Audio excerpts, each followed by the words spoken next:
हाँ बोलो बोलो। If P comma Q belongs to 1, 2, 3, 4, P comma Q belongs to 1, 2, 3, 4, 1 2 3 4, ठीक है, सेट है then ना। the हाँ sir, hmm. then the number of equations number of form equations of the form of the form px square plus qx plus 1 P equal x to 0,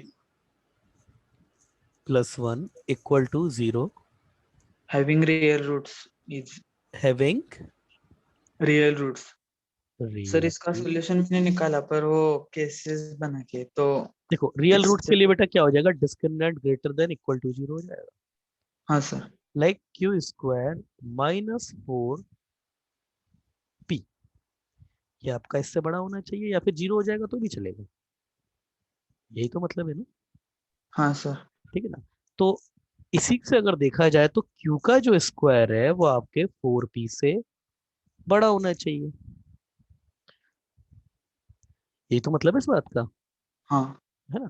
या फिर और अच्छे से देखें इसको, तो उसने कहा क्या, नंबर ऑफ इक्वेशन, नंबर ऐसी इक्वेशंस। इक्वेशन आपकी इसकी कितनी बन सकती है रियल रूट की।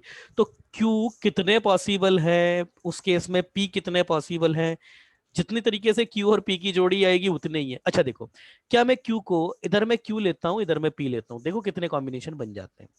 वही आंसर होगा तुम्हारा। क्या सर Q, ऐसे ही करना होगा मतलब हाँ यही हर तरीका है एक इसका। ना कर। हाँ भाई यही तरीका है इसको, या फिर एक तरीका और ऐसा भी हो सकता है।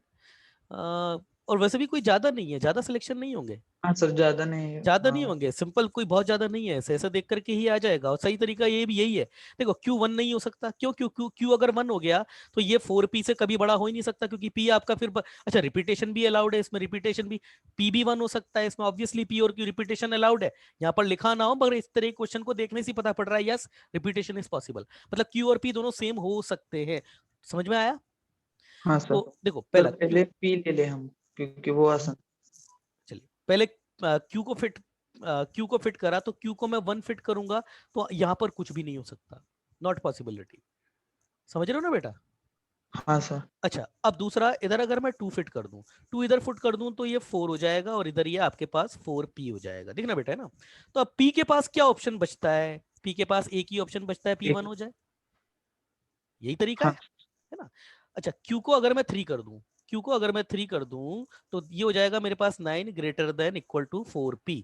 तो P मेरे पास क्या क्या हो सकता है, P मेरे पास एक तो हो सकता है 1 हो जाएगा, P मेरे हाँ पास 1 सर। हो सकता है ना। दूसरा मेरे पास बेटा 2 भी हो जाएगा, हाँ सर। बस और तो कुछ नहीं हो सकता।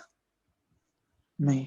ठीक है, अच्छा अगर बेटा इसको 4 कर दे, मतलब Q को मैंने 4 कर दिया, Q को 4 कर दिया बेटा, कितना हो जाएगा 16 > 4P।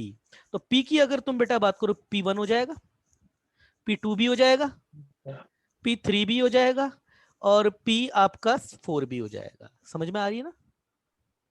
अरे बेटा, हाँ तो या तो ये केस हो जाए, तो ये केस हो जाएगा तो 0, ये केस हो जाएगा तो 1, ये केस हो जाएंगे तो कितनी इक्वेशन बन रही बेटा, 2, ये केस हो जाएगी हाँ तो कितना 4, तो 4 2 6 1 7 आंसर होगा बेटा इसका। हाँ सर साथ ही। ठीक है। हाँ चलो और कुछ बेटा पूछना हो तो पूछो। हाँ नहीं सर हाँ ये मतलब अच्छा वो अच्छा तरीका है, ये अच्छा मैथमेटिकल। ठीक ठाक क्वेश्चन है यहाँ पर। देखो मैंने विघ्नेश तुमको बेटा एक बात बताई थी कि कई बार क्वेश्चन में, जैसे ये क्वेश्चन मेंस स्टैंडर्ड का क्वेश्चन है, एडवांस का तो नहीं है, मेंस स्टैंडर्ड का क्वेश्चन है।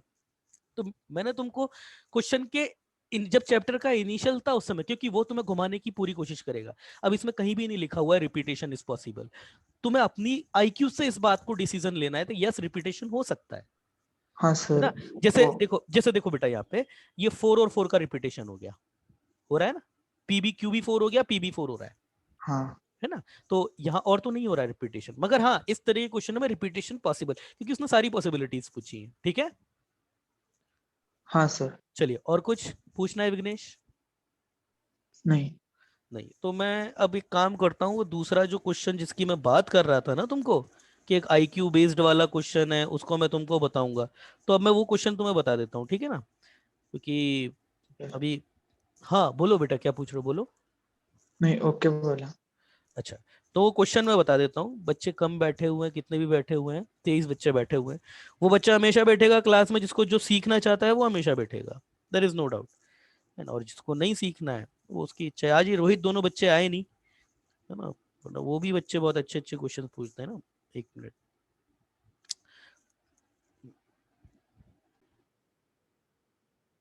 क्वेश्चन ये था आपका example, angle between the tangent drawn at origin to the curve। और कर्व क्या क्या दिए थे आपको, एक तो 5 डिग्री का दिया था, x is to the power 5, 4x cube y square plus 3x plus 4y equal to 0। और एक दिया था आपको x cube minus 27 y cube. Vighnesh बेटा यही था ना, 5 सर यही था। 4x minus 3y square equal to 0, ये था। उसके फिर ऑप्शन दिए हुए थे आपको। तो इसका पहले मैं कंसेप्ट लिख रहा हूं। जो कंसेप्ट है वो बड़ा प्यारा है इसका, है ना। हालांकि डोमेन से बाहर है अपने, बट फिर भी पता होना चाहिए आपको। सब बताते हैं तो मैं तो बता ही देता हूं आपको, बच्चों को मैं पिछले साल भी बताया था ये वाला इक्वेशन। इसको ना उसमें जगह देना अपने, क्या, ये जो लास्ट चैप्टर जो आपने पढ़ा था ना अपना 2D ज्योमेट्री, उसमें जगह दे देना इसको, है ना। इक्वेशन हमेशा हर चैप्टर जो भी पढ़ते हो ना बेटा, एक सलाह देता हूँ आपको, जब भी चैप्टर अपन पढ़ते हैं ना तो उसके एंड के 1 या 2 पेज खाली छोड़ दिया करो। कई बार कुछ ऐसी बातें होती है जो टीचर ऐसे ही बता देता है, याद आ जाता है, क्योंकि हम भी इंसान है बेटा, कई बार कुछ कुछ चीजें हमारे भी दिमाग से उतर जाती है ना। तो पर हाँ ये है कि रैंडमली याद आती है तो बता देते हैं। वो बातें वो होती है जो आपके चैप्टर से बाहर की होती है ना। पर शॉर्ट टेक्निक्स के फॉर्म में हम लोग बताते हैं उसको। Equation of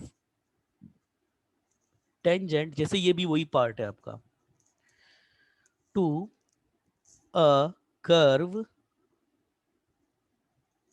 which is given as a function in x and y passing through origin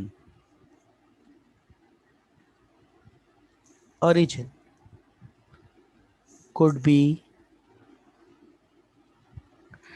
could की स्पेलिंग गलत लिख दी मैंने, could be found out of could be find out by equating, यही है मेन चीज, equating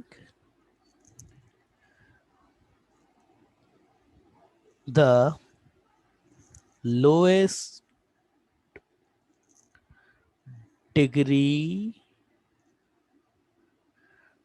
term of f of xy equal to 0। बेटा ये है शानदार, ये पूरी बात का निचोड़ ये है।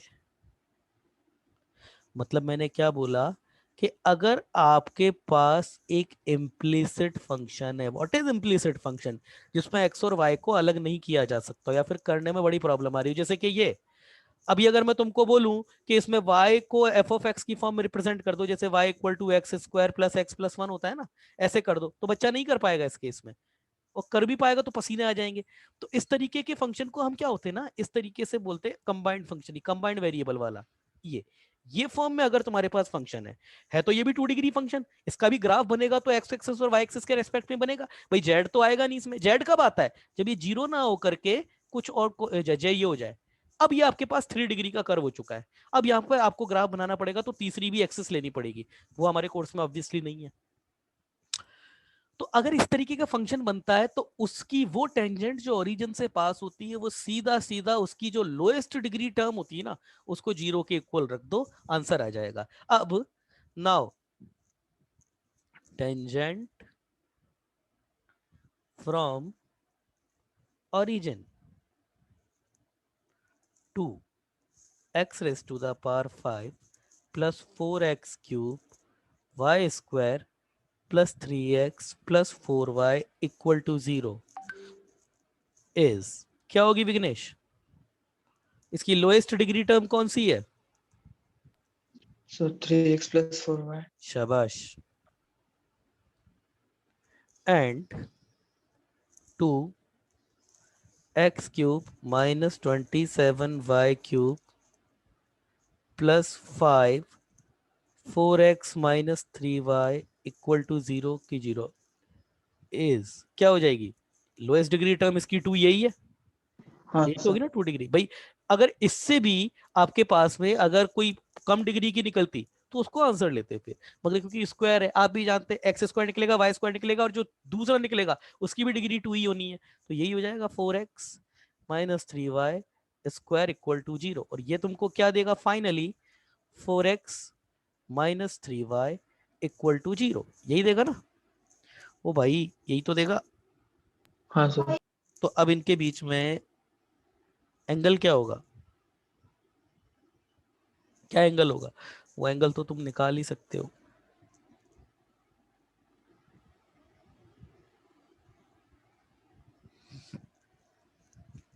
क्या एंगल होगा? इसका स्लोप कितना है? m1, पहली वाली लाइन, इसका स्लोप कितना है तुम्हारे पास? इसका स्लोप है -3/4। और इसका स्लोप कितना है तुम्हारे पास? m2, ये है तुम्हारे पास 3/4, नहीं 4/3, आई एम सॉरी, 4/3। तो देखा जाए तो ये एंगल तो π/2 आ गया, तो theta between them is π/2। m1 dot m2 बेटा -1 आ गया ना, तो इनके बीच में एंगल तो है आपका π/2, एंगल तो आ गया। अब उसमें आंसर को तुम कैसे जस्टिफाई करोगे वो तुम जानो, तुम देखो कैसे करोगे उसमें, है ना? इसमें चौथा ऑप्शन मिसिंग है, तो वो चौथा ऑप्शन जरूर π/2 होगा। Is the angle between the line this and this, नहीं ये भी नहीं है। Second cot inverse 1 cot inverse 2 cot inverse 3, इस सर का गलत आंसर हो सकता है। चलिए ठीक है, आंसर तो यही होगा, इसका कंसेप्ट यही था सिखाने वाला। तो अब वो ऑप्शन में मैच कराना वो फिर आपका आईटीएफ लगाने वाली चीज है, तो वो तो तुम कर लेना, नहीं होता है तो मुझे बताना, मैं कर दूंगा। क्लियर है? वो क्लियर है भाई? हाँ सर। चलिए ठीक है, आज का ही कंसेप्ट हो गया। बच्चों को बता देना ग्रुप में कि सर ने बता दिया है, और विघ्नेश मुझे याद दिला देना आज शाम तक। Okay sir. ठीक है बेटा, बाय, गुड बाय, कल मिलते हैं।